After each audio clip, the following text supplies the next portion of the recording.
जी सादर वंदन। महाराज जी कृपा कर बताइए कि भक्ति करते हुए आत्मविश्वास कैसे बना रहे और अहंकार भी ना आए। वही भक्ति ही बढ़ाती है विश्वास। बिनु विश्वास भगति नहीं, ते बिन द्रवहि न राम। राम कृपा बिनु सपने जीव न लह विश्राम। जब हमारा भगवान से अपनापन हो जाता है तो हमारा विश्वास दृढ़ हो जाता है। बिना श्रद्धा विश्वास के तो भक्ति मार्ग में प्रवेश ही नहीं है। भवानी शंकरो वंदे श्रद्धा विश्वास रूपिणो, याभ्याम बिना न पश्यंत सिद्धा स्वांता स्थमीश्वरम। श्रद्धा विश्वास के बिना हृदय में विराजमान भगवान हैं और हम कहाँ अनुभव कर पाते हैं। तो हमारा श्रद्धा विश्वास भक्ति से ही बढ़ेगा। जैसे जैसे हमें भजन करते हुए अनुभव होगा वैसे विश्वास होता जाएगा। कई घटनाएं जीवन में ऐसी आई कि जिसमें केवल भगवान ही निवारण कर सकते थे। तो जैसे ही निवारण हुआ तो हमारा विश्वास और बढ़ गया। जैसे ही निवारण हुआ तो हमारा विश्वास और बढ़ता चला गया और समर्पण होता चला गया। तो कभी कभी माया ऐसा विक्षेप करती कि जहाँ हमें विश्वास करना चाहिए वहाँ वो ऐसी लीला कर देगी कि हमें अविश्वास हो जाए। पर हमको अपने भगवान से विश्वास बनाए रखना है। अगर विश्वास नहीं रहा तो हमारे पास कुछ नहीं रह जाएगा। और जैसे भक्त लोगों को लोग ठग लेते हैं तो विश्वास के कारण ही तो ठग लेते हैं, फंसा लेते हैं विश्वास के कारण। जैसे आप कहो कि आज हमने देखा आम जो है वो नीम की तरह कड़वा था, तो हम विश्वास मान लेंगे होगा, ऐसा हो सकता है क्योंकि हमारा विश्वास ही सब कुछ रहा है। तो तुम जो बोलोगे हम विश्वास मान लेंगे। संसार का व्यक्ति क्या होता है, वो हर बात पे तर्क करता है, हर बात पे प्रश्न खड़ा करता है, हर बात में संशय खड़ा करता है। और जो भक्तजन होते हैं उनके अंदर संशय नहीं रह जाता, वो विश्वास ही उनका सब कुछ हो। इसीलिए कभी कभी ठगे जाते हैं भक्तजन। कभी कभी उनको लोग बावरा समझ लेते हैं, वो बावरे नहीं हैं, वो बहुत बड़ी वस्तु प्राप्त किए हैं, भगवान के विश्वास में है। कई बार लोग उनको फंसाने की चेष्टा करते हैं तो उनका फंसना भी मोक्ष है, उनका फंसना भी, क्योंकि वो विश्वास कबीरा खुद को ठगाइए। तो जब हम भक्ति करते हैं तो हमारा स्वभाव ऐसा बनता जाता है कि भगवान पे तो जाने दो हर एक पर विश्वास हो जाता है, हर एक पर विश्वास हो जाता है। बस यही तो भगवान की कृपा होती है कि जब भक्ति और बढ़ती तो जैसे हर एक पर विश्वास हो जाता है, हर एक भगवान नजर आने लगता है, इसमें भी भगवान, इसमें भी भगवान। तो ये भक्ति ही पहले हमें श्रद्धा करना होता है और संतों के वचन सुनकर भगवान पर विश्वास करना होता है।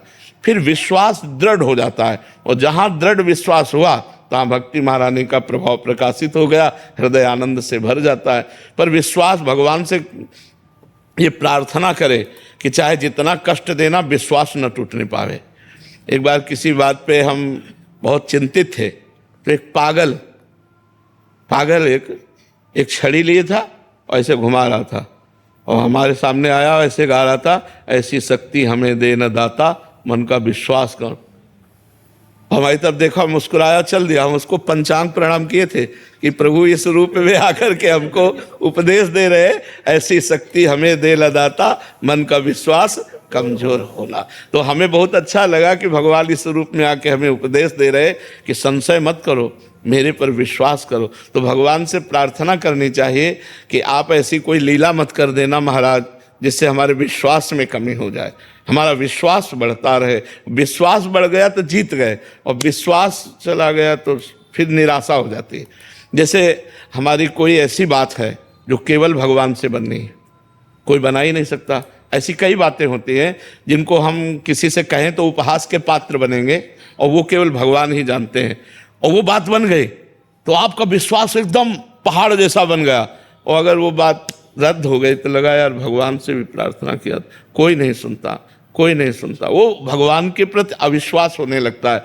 तो हमें भगवान से प्रार्थना करनी चाहिए कि आप हमें विश्वास दीजिए, ऐसे आप हमको अनुभव कराइए जिससे आप पर विश्वास हो जाए कि आप हमारी बात सुनते हैं, आप हमारे हैं, आप हमारे पास हैं। ऐसी प्रार्थना भगवान से करें तो भगवान के संतों के वाक्य सुनने से हमें भगवान पर विश्वास होने लगता है, छोड़कर अच्छे आचरणों की तरफ बढ़ते हैं। और जब हमें अनुभव होने लगता है भगवान की कृपा का तब विश्वास दृढ़ हो जाता है। जहाँ दृढ़ विश्वास हुआ फिर तो किसी की जरूरत नहीं। ऐसे जीवन में कितने अनुभव हुए जिनमें हमको केवल भगवान ने बचाया, केवल भगवान, केवल दूसरा कोई नहीं। तब लगता अरे ये तो भगवान हमें देख रहे थे, भगवान हमें बचा दिए। जैसे ऐसे गंगा किनारे जा रहे थे, ऊपर पपड़ी थी और नीचे भारी दलदल, मलाई जैसा दलदल। अब हम अपनी मस्ती में जा रहे थे भगवत चिंतन करते हुए, पीछे से आए, बाबा आगे मत जाना, दलदल है। उन्हें पीछे मुड़ के देखा, कोई नहीं दिखाई दिया। आगे छड़ी जो थी, जो ही ऐसे छड़ी किया, अरे हमको आप बताओ यहाँ कौन आता निकालने, यहाँ कौन आता निकालने। भगवान ने आवाज़ दी और कोई दिखाई नहीं दिया, और हमें लगा मेरा मालिक मेरे साथ है, वो मुझे देख रहा है। आए वही वही कृपा कर। तो हमें लगता है कि अगर हम भगवान से प्रार्थना करें कि आप हमारे विश्वास को कभी न तोड़ना, नाथ हमारा विश्वास बढ़ता जाए, ऐसी शक्ति हमें देना दाता, मन का विश्वास कमजोर हो। विश्वास कमजोर हो गया तो फिर किसी के समझाए नहीं समझोगे आप। आपका विश्वास उठ गया तो फिर भक्ति फिर नहीं रहेगी। विश्वास ही तो सारा खेल है। हम देखो भगवान के श्री विग्रह में या भगवान के चिन्हों में जो भाव समर्पित करते, तो हमारा विश्वास है ना कि भगवान स्वीकार करते हैं, तभी तो हम समर्पित करते। जल है, दूध है, भोजन है, आभूषण है, वस्त्र है, कि हम ये जो दे रहे हैं वो भगवान स्वीकार कर रहे हैं। तो हमें हर क्षण अगर विश्वास हो कि मैं जो राम राम जप रहा हूँ, राधा राधा जप रहा हूँ, कृष्ण कृष्ण जप रहा हूँ, भगवान सुन रहे हैं मेरी बात। भगवान पर भगवान कृपा करे और हमारी बात जो है वो सुन ले और हमें विश्वास दे दे कि हमारी बात सुनी जा रही, भगवान हमारे हैं, ये सच्ची बात समझ लो। वही ऐसी कृपा करेंगे कि आपका विश्वास दृढ़ हो जाएगा। अगर वो ना चाहें तो ऐसे माया भी है, माया उन्हीं की तो है कि विश्वास होना कठिन हो जाए। विश्वास होना, एक बार नामदेव जी ने भगवान से कहा, जब कुत्ते में भी भगवान को प्रकट कर लिया, तब भगवान से कहा अब तुम छुप नहीं सकते। विट्ठल भगवान से बातचीत करते थे, तो कहा प्रभु अब तुम हमसे छुप नहीं सकते, अब गुरु की कृपा से हमने पहचान लिया आपको।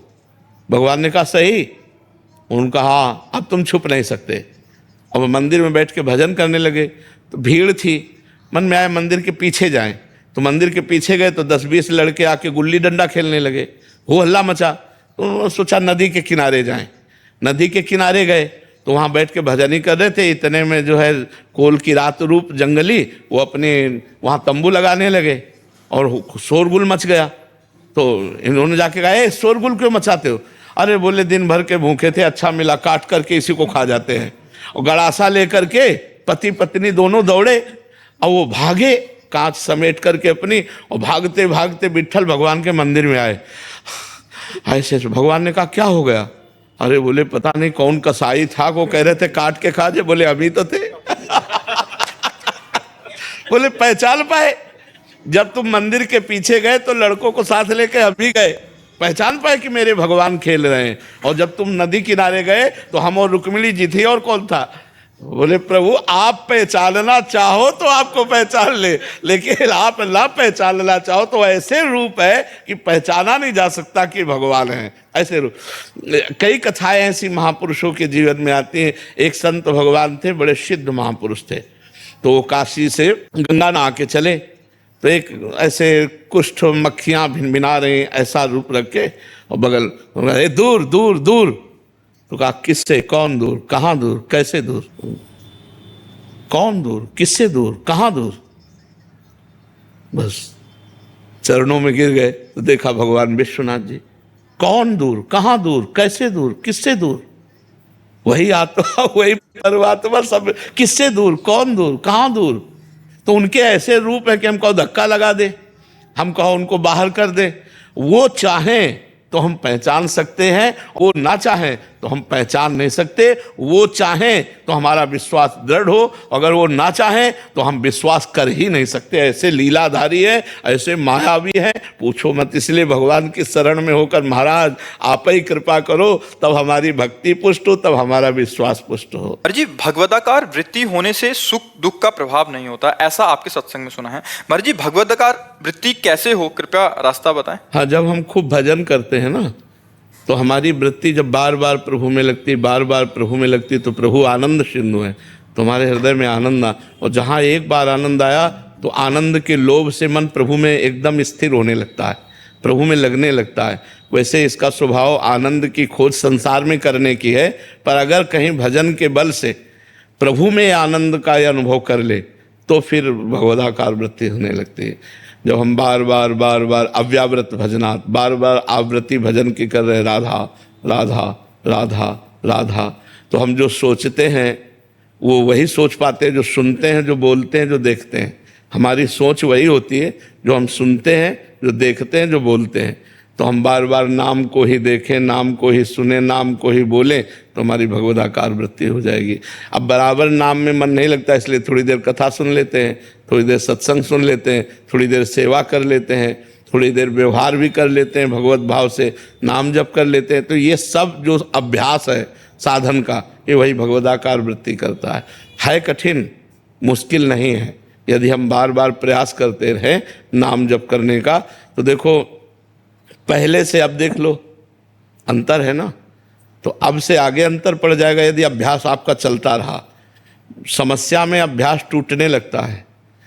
जैसे कोई समस्या आती तो हमारा चिंतन खिंचता है, कोई विपत्ति आई, कोई प्रतिकूलता आई तो हमारा चिंतन खिंचता है, और उस समय संभालने की जरूरत है। अनुकूलता में विषय सेवन, सम्मान, लोकप्रियता ये बढ़ती है। प्रतिकूलता में एकमात्र भगवान की तरफ ही मन जाता है कि अब कोई सहयोगी नहीं है तो भगवान ही हमारे सहयोगी हैं। तो भजन में प्रतिकूलता अच्छी मानी गई है, पर भगवान से प्रार्थना करें कि प्रतिकूलता दो तो इतनी सामर्थ्य दो कि सह जाएं, हमारा अन्य चिंतन न हो, हम टूट न जाएं। नहीं तो ऐसी ऐसी प्रतिकूलताएं आती कि आपको अविश्वास हो जाएगा, हमारा सब कुछ ऐसा, अब आपका सब कुछ नहीं है, अब उनका सब कुछ है, वो जैसे चाहे तैसे। और सब भक्तों को ध्यान रखना, भगवान की 3 लीलाएं होती हैं, सृजन, पालन और संहार। ये सबके जीवन में होगा। शरीर की रचना हुई है तो इसका पोषण भी वही कर रहे हैं, अन्न जल वायु आदि के द्वारा, और विनाश भी वही करेंगे। ऐसे हमारा परिवार है, ऐसे ग्राम है, प्रदेश है, राष्ट्र है। रचना उन्होंने की है, पालन भी वही कर रहे हैं, तो विनाश भी वही करेंगे। हमको रचना लीला, पालन लीला और विनाश लीला में समता प्राप्त करनी है। नहीं तो रचना अच्छा लगता है, पालन अच्छा लगता है, लेकिन विनाश अच्छा नहीं लगता। और ये होता है, पुत्र का मर जाना, पत्नी का मर जाना, पति का मर जाना, परिवार के जनों का बिछोह होना, तब लगता है भगवान कहाँ है। अगर होता तो हमारा एक ही पुत्र था, क्यों हरण कर लिया? क्या वो इतनी सृष्टि में हमारा ही पुत्र मिला था उनको, हम उनकी शरण में भजन करते हैं, तो क्या इतना नहीं रख सकते थे कि मेरे परिवार का एक ही दीपक है, उसको भी बुझा दे? ऐसी धारणाएं बनने लगती हैं। तो अपने को विपत्ति में, दुख में संभालना है, क्योंकि भगवान की 3 लीलाएं। जैसे पुत्र की आयु 20 वर्ष है, अब आप चाहे जितना भजन करो 21 नहीं हो सकती, वो 20 ही रहेगी। जो विधना ने लिख दिया 6 राव के अंक, राय घटे न तिल बढ़े रहुरे जीव निशंक, उसको उतना ही रहना है। तो कभी कभी ऐसी विपत्तियां आती हैं, ऐसे दुख आते हैं जिसमें हमारी भगवदाकार वृत्ति का जो हम अभ्यास कर रहे हैं उसमें विक्षेप पड़ने लगता है। तो हमें चाहिए उस समय हम धैर्यवान बने। वही होगा जो प्रभु चाह रहे हैं, वही होगा जो प्रभु चाह रहे हैं, वही होगा जो श्री जी चाह रहे हैं। श्री जी मंगल चाहते हैं, कभी अमंगल नहीं हो सकता। राधा राधा राधा राधा, समय आया है, कट जाएगा। और उस समय आपकी भगवदाकार वृत्ति में विक्षेप नहीं पड़ा, क्योंकि आपका चिंतन रहा। तो आगे आनंद जब आएगा तो भगवदाकार वृत्ति उदय होने लगेगी। तो ये अभ्यास, दुख और सुख में चलते फिरते, खाते पीते, उठते बैठते, हर समय प्रभु का चिंतन करना। कभी रूप का ध्यान, कभी लीला कथा सुन रहे, कभी सेवा, कभी भजन, कि हम हर प्रकार से अपने चित्त को प्रभु में जोड़े। मेरा मन बहुत अशांत रहता है, कोई भी काम बन जाए तो ठीक, काम ना बने तो ठीक, एक जैसा मन रहता है, हमेशा कोई बात। देखो, हम आपको सच्ची बात बताते हैं, जब तक हमारे अंदर पाप रहेगा तब तक वो हमें सुखी नहीं होने देगा। मान लो आपका काम बन गया है तो निगेटिव सोचवा के आपको परेशान करेगा, ऐसा ना हो जाए, कहीं ऐसा ना हो जाए, अगर ऐसा हो गया तो फिर क्या होगा। वो मतलब निगेटिव, इतना नकारात्मक सोच फैला देगा कि जो आपको लाभ मिला है उसका आप आनंद नहीं ले पाओगे। तो उस पाप को नष्ट करने के लिए उपाय भगवान का नाम, नाम संकीर्तनम यस्य सर्व पाप प्रणाशनम।